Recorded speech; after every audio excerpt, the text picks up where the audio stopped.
Hello friends, Kerala പെറ്റ്സിൻ്റെ പുതിയൊരു വീഡിയോയിലേക്ക് നിങ്ങൾക്ക് സ്വാഗതം. ഞാൻ ശ്രീജിത്ത്. ഞാനിന്നിവിടെ പറയുന്നത് ലോങ് ടെയിൽ ഫിഞ്ചസുകളെ കുറിച്ചാണ്. Long tail finches, long tailed finches, sharp tailed finches എന്നെല്ലാം അറിയപ്പെടുന്നത് ഈ വെറൈറ്റിയാണ്. ആസ്ട്രേലിയൻ വംശജരായ ഈ ബേഡ്സിനെ എല്ലാവർക്കും ഇഷ്ടമാണ് വളർത്താൻ. എല്ലാ ബ്രീഡേഴ്സിൻ്റെ കയ്യിലും ഏകദേശം ഒരു പെയറെങ്കിലും ഈ ടൈപ്പ് ഫിഞ്ചസുകൾ ഉണ്ടായിരിക്കും. ലോങ് ടൈൽ ഫിഞ്ചസുകളുടെ വെറൈറ്റി, അവയെ വളർത്തുന്നതിനെ കുറിച്ചും അവയ്ക്ക് കൊടുക്കുന്ന ആഹാര രീതി, എങ്ങനെ നന്നായി ബ്രീഡ് ചെയ്യാം എന്നതിനെ കുറിച്ചെല്ലാം സൂചിപ്പിക്കുന്ന ഒരു വീഡിയോ ആണിത്. തീർച്ചയായിട്ടും നിങ്ങൾക്ക് ഉപകാരപ്പെടും എന്ന് പ്രതീക്ഷിക്കുന്നു. ലോങ് ടൈലിൽ പ്രധാനമായിട്ടും 5 വെറൈറ്റി ആണുള്ളത്. അത് ഏതൊക്കെയെന്ന് ഞാൻ പറയാം. ലോങ് ടൈലിൽ ബ്ലാക്ക് കളറിലുള്ളതിന് വൈൽഡ് ലോങ് ടൈൽ ഫിഞ്ചസ് എന്നും ബ്ലാക്ക് ലോങ് ടൈൽ ഫിഞ്ചസ് എന്നും പറയും. അതൊരു വെറൈറ്റിയാണ്. അതിനുശേഷം വരുന്നത് ഫോൺ കളർ അല്ലെങ്കിൽ ബിസ്ക്കറ്റ് കളർ എന്നെല്ലാം പറയുന്ന ഒരു വെറൈറ്റി ഉണ്ട്. അത് കഴിഞ്ഞിട്ട് ക്രീമിനോ വെറൈറ്റി, വൈറ്റ് തന്നെയാണ്, അതിൻ്റെ താടി ഭാഗത്ത് ഒരു ക്രീം കളർ, വൈറ്റിനോടൊപ്പം ക്രീം കളർ കൂടി വരുന്നത് കൊണ്ടാണ് ക്രീമിനോ വെറൈറ്റി എന്ന് പറയുന്നത്. പിന്നെ ഒരു ഇസബൽ വെറൈറ്റി എന്ന് പറഞ്ഞിട്ട് വേറൊരു വെറൈറ്റി ഉണ്ട്. അത് ഏകദേശം വൈറ്റ് തന്നെയാണ്, അതിൻ്റെ താടി ഭാഗത്ത് കുറച്ച് ഡാർക്ക് ആയിട്ടുള്ള ഒരു കളർ ആണ് വരുന്നത്. എല്ലാത്തിൻ്റെയും പിക്ചർ ഞാൻ ഈ വീഡിയോയ്ക്കൊപ്പം ഷെയർ ചെയ്യുന്നുണ്ട്, അപ്പം നിങ്ങൾക്ക് അത് കൂടുതൽ മനസ്സിലാകാൻ വേണ്ടിയിട്ട്. പിന്നെ ലാസ്റ്റ് വെറൈറ്റിയാണ് pure albino variety, red I variety. അപ്പം റെഡ് ഐ വെറൈറ്റിയാണ് ഏറ്റവും കോസ്റ്റ്ലി ആയിട്ടുള്ളത്. ഈ 5 വെറൈറ്റി ഞാൻ പറഞ്ഞിരിക്കുന്നത് അതിൻ്റെ ഒരു വിലയുടെ മാനദണ്ഡത്തിലാണ്. എല്ലാ വെറൈറ്റികളുടെയും ബ്രീഡിങ് ഏകദേശം ഒരേ കണക്കാണ്. ആൽബിനോ വെറൈറ്റീസ് എന്ന് പറയുമ്പോഴത്തേക്ക് റെഡ് ഐ കളർ വെറൈറ്റികളാണ് കുറച്ചുകൂടി നമ്മൾ സൂക്ഷിച്ച് ബ്രീഡ് ചെയ്യേണ്ടതായി വരുന്നത്. റെഡ് ഐ ഉള്ള എല്ലാ ബേഡ്സും കുറച്ച് ഇമ്മ്യൂണിറ്റി കുറവായിട്ടുള്ള ബേഡ്സ് ആണ്. ഇമ്മ്യൂണിറ്റി കുറവായിട്ടുള്ള ബേഡ്സ് ആയതുകൊണ്ട് കുറച്ച് കെയർഫുൾ ആയിരിക്കണം. ലോങ് ടൈൽ ഫിഞ്ചസ് വളർത്തുന്നത് വളരെ ഈസിയാണ്. ഗോൾഡിയൻ ഫിഞ്ചസിനെയൊക്കെ കമ്പയർ ചെയ്യുമ്പോൾ ലോങ് ടൈൽ ഫിഞ്ചസിന് കുറച്ചുകൂടി ഇമ്മ്യൂണിറ്റി കൂടുതലാണ്. അപ്പം അത് പെട്ടെന്നൊന്നും ചത്തുപോകില്ല. ഇപ്പോൾ ഒരു ക്ലൈമറ്റ് ചേഞ്ച് ഒക്കെ വന്നെന്ന് വിചാരിച്ചാൽ അത് പെട്ടെന്ന് ചത്തുപോവുകയില്ല. അതിൽ ആൽബിനോ വെറൈറ്റി, റെഡ് ഐ ഉള്ള വെറൈറ്റിയാണ് കുറച്ച് ഇമ്മ്യൂണിറ്റി ഒരു കുറവുള്ള വെറൈറ്റി ആയിട്ട് തോന്നിയിട്ടുള്ളത്. അപ്പോൾ നമ്മൾ എന്താ ശ്രദ്ധിക്കേണ്ടതെന്ന് വെച്ച് കഴിഞ്ഞാൽ, ഇതിന് പ്രോപ്പറായിട്ടുള്ള ഫുഡ് കൊടുക്കാനും വെള്ളം കൊടുക്കാനും ഷെൽട്ടർ ഒരുക്കാനും, അതിന് എന്തെങ്കിലും ഒരു ചെറിയ തൂക്കമോ എന്തെങ്കിലും ഒരു അസുഖമോ നിങ്ങൾക്ക് ഫീൽ ചെയ്താൽ അതിന് വേണ്ടുന്ന മെഡിസിൻ പ്രോപ്പറായിട്ട് കൊടുക്കാനും ശ്രദ്ധിച്ചാൽ വേറെ പ്രോബ്ലം ഒന്നുമില്ല, ഇത് പ്രോപ്പറായിട്ട് ബ്രീഡ് ആയിക്കോളും. ലോങ് ടൈൽ ഫിഞ്ചസിന് 5 വർഷം മുതൽ 8 വർഷം വരെയാണ് ലൈഫ് സ്പാൻ എന്ന് പറയുന്നത്. അപ്പോൾ ഇത് ഒരു ബ്രീഡിംഗ് ഏജ് ആവുന്നത് 7 മാസം കഴിഞ്ഞ് 8 മാസം തൊട്ട് ഇത് ബ്രീഡിംഗ് ഏജ്, മുട്ടയിടാൻ പരുവത്തിലാവുന്ന ബേഡ്സ് ആണ്.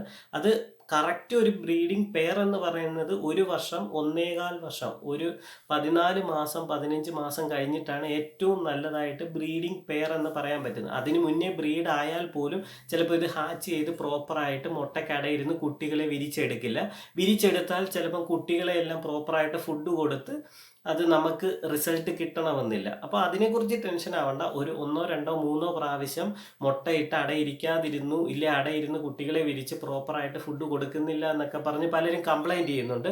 അതിനെക്കുറിച്ച് ടെൻഷൻ ആവണ്ട. അത് പതിയെ അത് കറക്റ്റ് ആയിക്കോളും. അതൊരു നല്ല പെയറായി സെറ്റ് ആയിക്കോളും.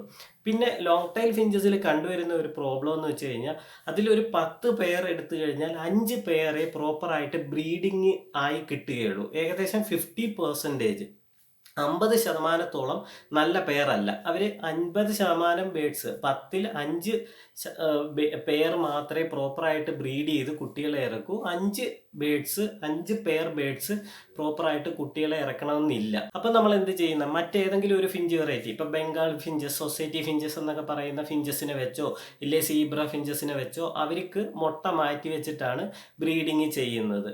ഇത് എല്ലാ ഫിഞ്ചസിലും ഇല്ല. ചില നല്ല പെയറും ഉണ്ട് ഇതിനകത്ത് ബ്രീഡ് ചെയ്യാത്ത, കുട്ടികൾക്ക് പ്രോപ്പറായിട്ട് ഫുഡ് കൊടുക്കാത്ത പേരൻസും ഉണ്ടാവും. അങ്ങനെ വരുമ്പോഴത്തേക്ക് നമുക്ക് കുട്ടികളെ മാറ്റി വെക്കുകയും നിവർത്തിയുള്ളൂ. ഇത് ലോങ് ടൈൽ ഫിഞ്ചസിൽ കണ്ടുവരുന്ന ബ്രീഡിങ് ചെയ്യില്ല എന്ന് പറഞ്ഞതിൽ മുട്ടയ്ക്കടയിരിക്കില്ല എന്നതല്ല പ്രോബ്ലം. മുട്ടയ്ക്കടയിരിക്കും, കുട്ടികളെ വിരിക്കും. പക്ഷേ കുട്ടികൾക്ക് ഫുഡ് കൊടുക്കുന്നതിലുള്ള ഒരു പ്രോബ്ലമാണ് ഇവയ്ക്ക് പ്രധാനമായിട്ടും കണ്ടിരിക്കുന്നത്. പ്രോപ്പറായിട്ട് ഒരു പേരൻ്റൽ കെയർ കൊടുക്കില്ല കുട്ടികൾക്ക്. ഇവർ ബ്രീഡ് ആയതിനു ശേഷം ഇവരുടെ ഇഷ്ടത്തിന് ഇറങ്ങി അങ്ങ് പോവുകയാണ് ചെയ്യുന്നത്. അപ്പം നമ്മൾ ശ്രദ്ധിക്കേണ്ട കാര്യം, കുട്ടികളെ വിരിക്കുന്നവരെ നമ്മൾ ശ്രദ്ധിക്കും. കുട്ടി ആയല്ലോ എന്നുള്ളൊരു സന്തോഷത്തിൽ പിന്നെ നമ്മൾ ശ്രദ്ധിക്കാതിരുന്നു കഴിഞ്ഞാൽ കുട്ടികൾക്ക് ഫുഡ് കൊടുക്കില്ല. അപ്പം അങ്ങനെ ഒരു പ്രോബ്ലമാണ് ബ്രീഡിങ്ങിൽ ഈ ലോങ് ടൈൽ ഫിഞ്ചസിൽ കണ്ടിരിക്കുന്നത്. ഫിഞ്ചസിന് വേണ്ടുന്ന എല്ലാ ഫുഡുകളും ഞാൻ നേരത്തെ പറഞ്ഞിട്ടുള്ള ഫിഞ്ച് ഫുഡുകൾ തന്നെയാണ് ലോങ് ടൈൽ ഫിഞ്ചസിനും. സ്പെഷ്യലായിട്ടൊന്നും തന്നെ കൊടുക്കേണ്ടതായിട്ടില്ല. ലോങ് ടൈൽ ഫിഞ്ചസിൻ്റെ മെയിൻ ആഹാരം തിന തന്നെയാണ്. തിനയ്ക്കൊപ്പം നിഗർ സീഡ് ഇഷ്ടമാണ്. ഗ്രിറ്റ് എന്ന് പറയുമ്പോഴത്തേക്ക് പേടിക്കേണ്ട കാര്യമൊന്നുമില്ല. ചെറിയ കഷ്ണങ്ങൾ എല്ലാം നമ്മൾ മിക്സ് ചെയ്ത് കൊടുക്കണം. അതേപോലെ തന്നെ നമ്മളെ കട്ടിൽ ബോൺ ഫിഷിൻ്റെ കട്ടിൽ ബോൺസ് എന്ന് പറയുന്നത് ലൈം സ്റ്റോൺസ് എല്ലാം വാങ്ങിച്ച് കാൽസ്യം സപ്ലിമെൻറ്റുകൾ കൊടുക്കണം.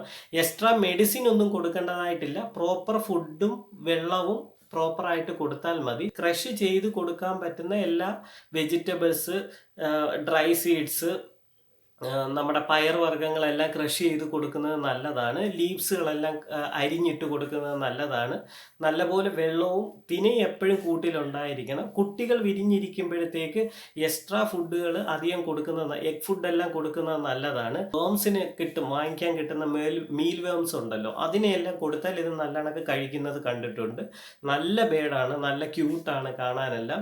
അപ്പം ഇതിൻ്റെ ഈ പറഞ്ഞ എല്ലാ വെറൈറ്റീസും ഇന്ത്യയിൽ അവൈലബിൾ ആണ്, പ്രത്യേകിച്ച് കേരളത്തിൽ അവൈലബിൾ ആണ്. അത് ഏകദേശം സ്റ്റാർട്ടിംഗ് പ്രൈസ് എന്ന് പറയുന്നത് 1800 മുതൽ 2000 മുതലാണ് സ്റ്റാർട്ടിങ് വരുന്നത്. അത് മുകളിലോട്ട് പോകും, 5000, 6000 ആ റേഞ്ച് വരെയാണ് ഇതിൻ്റെ ഒരു വില എന്ന് പറയുന്നത്. അപ്പം ഇതിന് ബിസിനസ് മാർക്കറ്റ് മൂല്യമുണ്ടോ എന്ന് പലരും ചോദിക്കുന്നുണ്ട്. സാധാ finches normal zebra finches, white finches, Java finches എല്ലാം കഴിഞ്ഞാൽ പിന്നെ ഏറ്റവും കൂടുതൽ നമ്മൾ മാർക്കറ്റിൽ ആവശ്യക്കാരുള്ള ഒരു ബേർഡ് വെറൈറ്റി തന്നെയാണ് ലോങ് ടൈൽ ഫിഞ്ചസ്. ബ്രീഡിങ്ങിന് കുറച്ച് ഡിഫിക്കൽട്ടീസ് ഞാൻ പറഞ്ഞിട്ടുള്ള കുറച്ച് ഡിഫിക്കൽട്ടീസ് ഉണ്ട്. നല്ലൊരു പേരൻ്റൽ കെയർ കൊടുക്കുന്ന ബേഡല്ല എന്നുള്ളൊരു പ്രോബ്ലമേ ഉള്ളൂ. ബാക്കി എല്ലാം കൊണ്ടും നല്ല വെറൈറ്റി ബേഡുകളാണ്, കാണാൻ സുന്ദരന്മാരാണ്, ആൾക്കാർക്ക് കൂടുതൽ ഇഷ്ടം ഉണ്ടാകുന്നതാണ്. ഒരുപാട് കളർ, ഗോൾഡിയൻ ഫിഞ്ചസിൻ്റെ പോലെ ഒരുപാട് റെയിൻബോ കളറൊന്നും ഇല്ലെങ്കിലും കാണാൻ ഭംഗിയുണ്ട്, നല്ല ക്യൂട്ടാണ്. ലോങ് വാലുണ്ട്. ഷാഫ്റ്റ് ടൈൽ എന്ന് പറയുന്നത് അതിൻ്റെ ആ വാലിൻ്റെ ഭംഗിയാകൊണ്ടാണ് അതിന് shaft tail finches, long tail finches എന്നെല്ലാം പറയുന്നത്. അപ്പം ഇതൊക്കെയാണ് ലോങ് ടൈൽ ഫിഞ്ചസിനെ കുറിച്ച് പറയാനുള്ള പ്രധാന കാര്യങ്ങൾ. പിന്നെ ഇവയുടെ കൂടൊരുക്കുമ്പോൾ ഒരുപാട് ഹൈറ്റിൽ, ഗോൾഡിയൻ ഫിഞ്ചസിൻ്റെ പോലെ എക്സോട്ടിക് ആണെങ്കിലും ഗോൾഡിയൻ ഫിഞ്ചസിൻ്റെ പോലെ വലിയ ഹൈറ്റിലുള്ള കൂടൊന്നും വേണമെന്നില്ല. നോർമൽ ഫിഞ്ചസിൻ്റെ കൂട് പോലുള്ള കൂട് മതി ബ്രീഡിങ്ങിന്.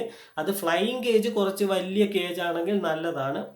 ഇതിൻ്റെ നല്ല പെയറിനെ സെറ്റ് ചെയ്യുന്നത് നിങ്ങൾക്ക് ഒരു 4-5 പെയറിനെ വാങ്ങിക്കാൻ പറ്റുമെങ്കിൽ 4-5 പെയറിനെ വാങ്ങിക്കുക. ഒരു സെമി അഡൽട്ട് പരുവത്തിൽ വാങ്ങിച്ചിട്ട് കഴിഞ്ഞാൽ അത് തന്നെ പെയർ സെറ്റ് ചെയ്ത് എടുക്കുകയാണെങ്കിൽ അതായിരിക്കും സൂപ്പറായിട്ട് ബ്രീഡാവുന്നത്. നിങ്ങൾ സെറ്റ് ചെയ്ത പെയറിനെ വാങ്ങിക്കുക, ഇല്ലെങ്കിൽ നിങ്ങൾ സെറ്റ് ചെയ്ത ബ്രീഡിംഗ് പെയറിനെ വാങ്ങിച്ച് ബ്രീഡ് ചെയ്യുന്നതിനേക്കാൾ ഗുണം കിട്ടുന്നത് സെമി അഡൽട്ടോ ഇല്ലേ കുട്ടികളെ വാങ്ങിച്ച് ഒരു ബ്രീഡിംഗ് പെയർ സെറ്റ് ചെയ്ത് എടുക്കുമ്പോൾ കിട്ടുന്നതാണ് ഏറ്റവും നല്ല റിസൾട്ട്. നല്ല പേരൻസ് ആയിരിക്കും. മറ്റേത് ക്വിക്കായിട്ട് റിസൾട്ട് വേണം, ഇല്ല ക്വിക്കായിട്ട് ബ്രീഡർ ആവണമെന്ന് വിചാരിക്കുന്നവരാണ് ഈ ബ്രീഡിംഗ് പെയറിനെ തേടി പോകുന്നത്. അതിൽ പല പ്രോബ്ലംസും ഉണ്ടാകും. അങ്ങനെയുള്ള പ്രോബ്ലംസിനെ കുറിച്ച് ഞാനൊരു വിശദമായിട്ടൊരു വീഡിയോ ചെയ്യുന്നുണ്ട്. അപ്പോൾ അത് നിങ്ങൾക്ക് ഹെൽപ്ഫുൾ ആയിരിക്കും. തീർച്ചയായിട്ടും നിങ്ങൾ വാങ്ങി വളർത്തി നോക്കുക. നല്ല ബേഡ്സാണ്, നല്ല ക്യൂട്ടാണ്, പ്രയോജനം കിട്ടും. നിങ്ങൾക്കൊരു ബിസിനസ് എന്ന രീതിയിൽ ചെയ്താലും പ്രയോജനമാണ്. ഒരുപാട് കോസ്റ്റ്ലി വെറൈറ്റി വാങ്ങിക്കാതെ നോർമൽ കോസ്റ്റിലുള്ള വെറൈറ്റി വാങ്ങിച്ച് ബ്രീഡ് ചെയ്ത് ട്രൈ ചെയ്യുക. തീർച്ചയായിട്ടും ഗുണമുണ്ടാകും. പിന്നെ ഇതിൻ്റെ കേജ് സെറ്റ് ചെയ്യുമ്പോൾ നോർമൽ എന്തൊക്കെയാണ് വെച്ച് കൊടുക്കേണ്ടതെന്നെല്ലാം ചോദിക്കാറുണ്ട് പലരും. ബോക്സ് ആണോ പോട്ടാണോ? അപ്പം ബോക്സും പോട്ടും, തണുപ്പ് കൂടുതലുള്ളിടത്ത് പോട്ട് വെക്കാതെ ബോക്സ് വെക്കുക. തണുപ്പ് കുറവാണ്, അവിടെ ചൂട് കൂടുതലാണെങ്കിൽ അവിടെ പോട്ട് വെക്കുക. അതാണ് ഇതിന് പ്രത്യേകത. ഫുഡ് ഐറ്റംസ് നമ്മൾ സാധാ ഫിഞ്ചസിന് കൊടുക്കുന്ന എല്ലാ ഫുഡ് ഐറ്റംസും അതോടൊപ്പം ക്രഷ് ചെയ്ത വെജിറ്റബിൾസ്, കുതിർത്ത പയർവർഗ്ഗങ്ങൾ, ഇലവർഗ്ഗങ്ങൾ എല്ലാം കൊടുക്കാൻ പറ്റും. എഗ്ഗ് ഫുഡ് കൊടുക്കാൻ പറ്റും. കാൽസ്യത്തിൻ്റെയും വിറ്റാമിൻ്റെയും സപ്ലിമെൻറ്റുകൾ കൊടുക്കുന്നതുകൊണ്ട് കുഴപ്പമില്ല. ഒരുപാട് എക്സ്ട്രാ മെഡിസിൻസ് ഒരുപാട് കൊടുത്തില്ലെങ്കിലും നല്ല ഫുഡ് കൊടുക്കുക, വിഷമില്ലാത്ത ഫുഡ് കൊടുക്കുക, വെള്ളം കൊടുക്കുക. അതാണ് പ്രധാനം. ബാക്കിയെല്ലാം ഓട്ടോമാറ്റിക്കായിട്ട് വന്നോളും. ബേഡ്സ് എല്ലാം പക്കയായിട്ട് ബ്രീഡായി നിങ്ങൾക്ക് കുട്ടികൾ ഇറങ്ങിക്കോളും.